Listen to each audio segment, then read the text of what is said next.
detail of the problem. You do. So number 12. Okay, the set of all real numbers, the abbreviation is this capital R, and what it is describing is anything on the number line.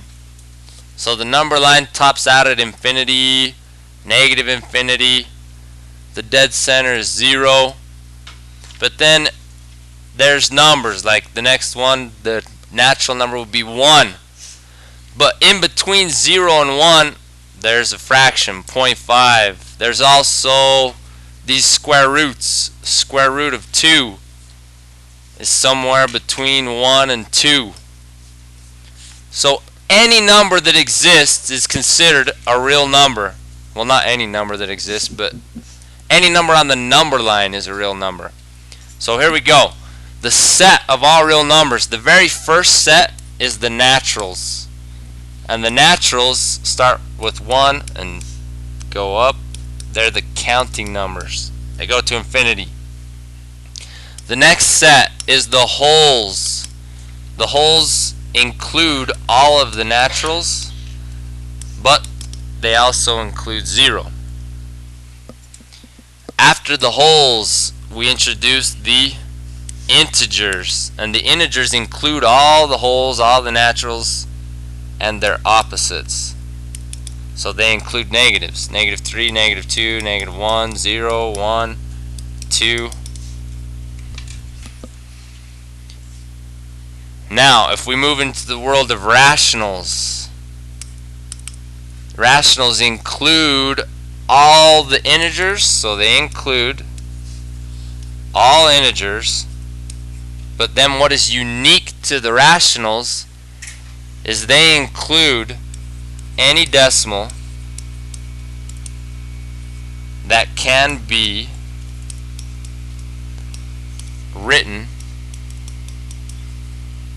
as a fraction.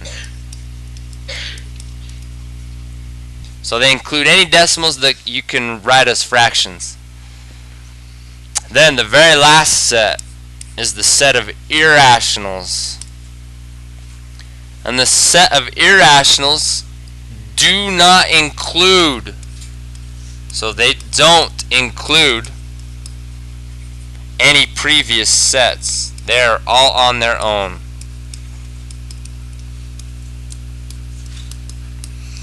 And the numbers that make it in the irrationals are decimals. They are all decimals. But they are decimals that can't be written as a fraction.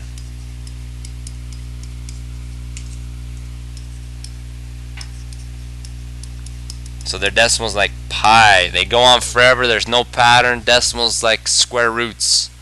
Most of your square roots. Right. So what type of a number would not be considered a real number? It's this guy right here. Square root of a negative 2. Or square root, the unit is square root of a negative 1. Or this, the 64th root of a negative 1. So what would the 64th root of a positive 1 be? What number times itself 64 times is 1? Now what number times itself 64 times is a negative 1? There is an answer, but it is not on our number line. It's not a real number. It's called an imaginary number. And the imaginary numbers come from these radicals with an even index and a negative radicand. Okay, well, you have to start out by not thinking of it as like the big 8 by 8, but you have to start with like a little 3 by 3. Oh.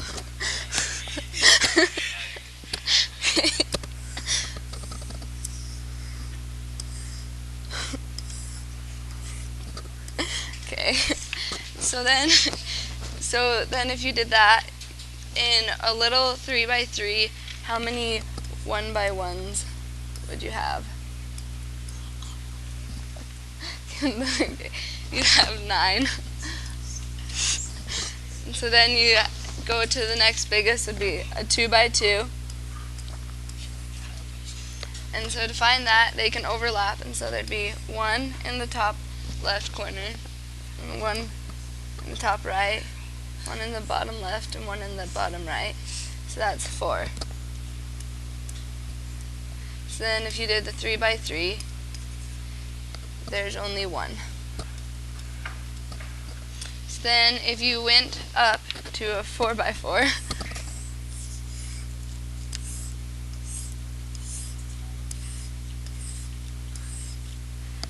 you with just the 1 by 1 squares, you would have 16 of them. And then if you went up to the next one, the 2 by 2, you have 1 in the top right, 1 in the middle, and 1 in the top left, yeah. Okay. And then you'd have, so that's 3 along the top, and then you'd have 3 along the middle, and 3 along the bottom. And so that would be 9. So then if you went up to 3 by 3, you'd have 1 right here in the top left and 1 right here in the top right. And then you'd have 1 in the bottom left and 1 in the bottom right. And so that'd be 4. And so then if you went up to the next one, it'd be 4 by 4. And there would just be 1 of those. So if you look at this, okay, I'm trying to think how to explain this. So if you look at it in the way you just, I don't know how to explain it, how you did on the board. Pattern, they're all perfect squares, and so you just go up to the next perfect square. So it would be, if it was the 8 by 8, so you do 8 times 8 is 64. And the next would be 7 by 7, and, oh, oops, I'm doing that wrong, sorry. That's right. So that's 64 plus 7 by 7 is 49. And then, I'm explaining this wrong, I don't know how to explain it. 6 by 6 divided by 5. Yeah, and you just have to add them all together. I don't know how to explain it. I don't know. So what if it was this? What if it was a 10 by 10? You do 10 times 10 is 100. So you have 100 little squares.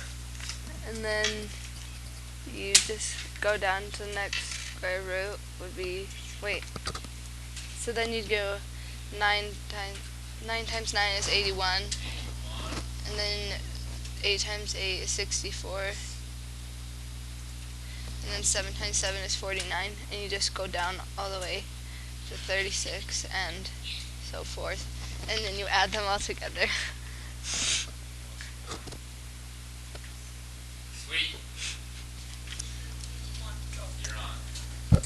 Okay. 3 to the 100th. First, you would have to start out by simplifying the 100. So you can do 3 to the 20th. Sorry.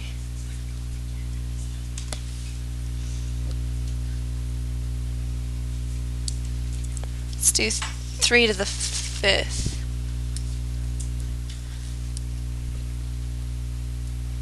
No, 3 to the 20th. Time to the 5th root. And 3 to the 20th is equal to this.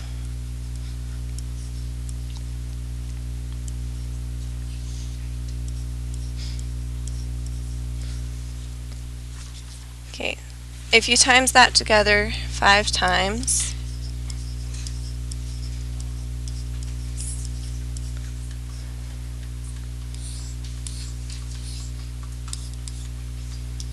you would have a 1 in the ones place 5 times. If you times that by itself, you would get 1.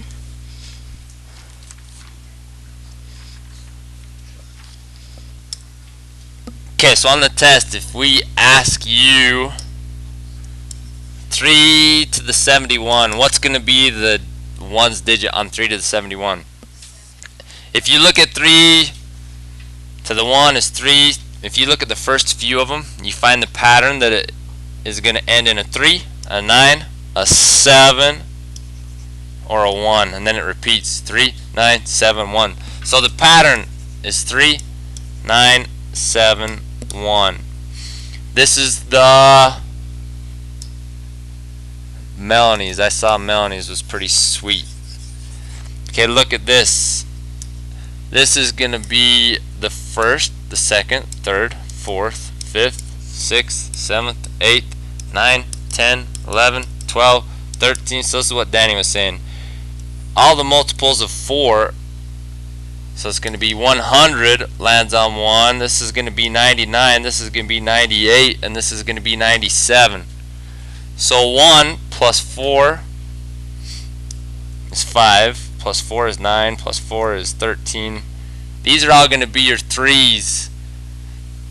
So if you have 3 to the 71, this is kind of a cool way to do it. Because in the cycle, there's 4 numbers. So Brody, what is 71 divided by 4? How many times is this cycle going to go into 71? So 71 divided by 4 is 17.75. That means this. It's going to go through this cycle 17 times, but almost 18. So 0.75 is what? That's 3/4. So it's going to go through the cycle 17 times, and then 3 out of 4. So 1.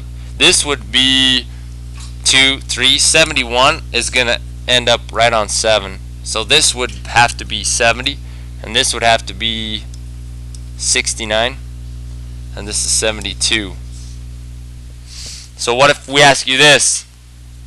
What about 3 to the 42nd? What does that end on, Brody? 3 to the 42nd. What does it end on? The 3, the 9, the 7, or the 1? See how many times it cycles through. Take your 42 and divide it by 4. What's 42 divided by 4? 10.5. So it's going to cycle through 10 whole times, and then 0.5. What's 0.5? 1/2. So what does it end on? The 9.